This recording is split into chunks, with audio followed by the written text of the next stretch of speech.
প্রথম যখন স্কুলে যাই আমরা তখন আমাদের কি পরিমাণ ভয় লাগে। দেন স্কুলে থাকতে থাকতে যখন প্রথম পরীক্ষার হলে ঢুকি তখন বা কি পরিমাণ ভয় লাগে। সেখান থেকে যখন আমরা কলেজে উঠি ভয় দুর্বলতা পরীক্ষার হলে কাটতে গেলেও যখন আমরা স্যার ম্যামদের কাছে ভাইবা দিতে যাই তখন কিন্তু আমাদের সেই ভয়টা থেকেই যায়। আর সেই ভয় থেকেই কিন্তু জন্ম নেয় জড়তা। আর এই জড়তা নিয়েই যে ভাইবা পরীক্ষায় পাশ করে যায় তার জীবনটাই হয়তো বা আলোকিত হয়ে যায়, আর যে ফেল করে যায় সে তো অন্ধকার রুমেই বসে থাকে।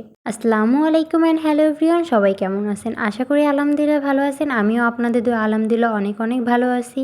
কি ভাবতেছেন তো যে শুরুতেই এত পরীক্ষা নিয়ে কথা কেন বলতেছি? কারণ আজকে আমি এই ফার্স্ট টাইম যাচ্ছি চাকরির একটা পরীক্ষা দিতে। স্কুল বলেন কলেজ বলেন সব কিছুতে পার করেই আসলাম, সব কিছুকে জয় করেই দেন এই পরিস্থিতিতে পৌঁছাইলাম। এখন কি পরীক্ষার হলে গিয়ে বা ভাইবা পরীক্ষা দিয়ে গিয়ে আমি কি আসলেই পাস হব? অনেক দুশ্চিন্তা, অনেক ভয়ভীতি, অনেক জড়তা নিয়েই সামনে এগিয়ে যাচ্ছিলাম। এই ভয়ভীতি যে শুধুমাত্র ভাইবা পরীক্ষা দিতে যাচ্ছি বা ইন্টারভিউ দিতে যাচ্ছি এর জন্য তা নয়। আমি কখনো এই ঢাকার শহর রাজধানীতে এক এলাকা থেকে অন্য এলাকায় একা একা যাইনি। আমার কেন যেন ভয় লাগে রাস্তাঘাটে যে একা একা চলতে গেলে যদি আমার বিপদ হয়, কিন্তু একা একাই তো চলতে হবে প্রতিটা মানুষেরই, কারণ একাই এসেছি একাই তো যেতে হবে। সেই ভয়কে জয় করে চাকরির ইন্টারভিউ দিতে আমি মিরপুর থেকে বাড্ডা চলে গিয়েছিলাম একবারে একা একা, মনে অনেক সাহস নিয়ে।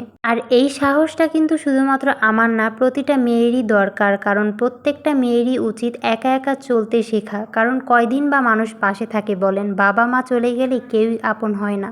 যদিও নিজেই খুব দুশ্চিন্তায় ছিলাম সেটা আমাকে দেখেই আপনারা বুঝতে পারতেছেন। আর এই ইন্টারভিউটা দেয়া আমার জন্য খুবই জরুরি ছিল। আর ইন্টারভিউ দেওয়া মানেই যে চাকরি হয়ে যাবে তা কিন্তু নয়। একটা ইন্টারভিউ দেয়া মানে আপনার জীবনের অনেক বড় একটা পরীক্ষা, যেখানে আপনি প্রবেশ করা মানে অংশগ্রহণ করা মানে অনেক কিছু। আমি চেয়েছিলাম শেষ পর্যন্ত আপনাদের সাথে সম্পূর্ণটা শেয়ার করতে, কিন্তু কিছু সময়ের জন্য সেটা হয়ে ওঠেনি।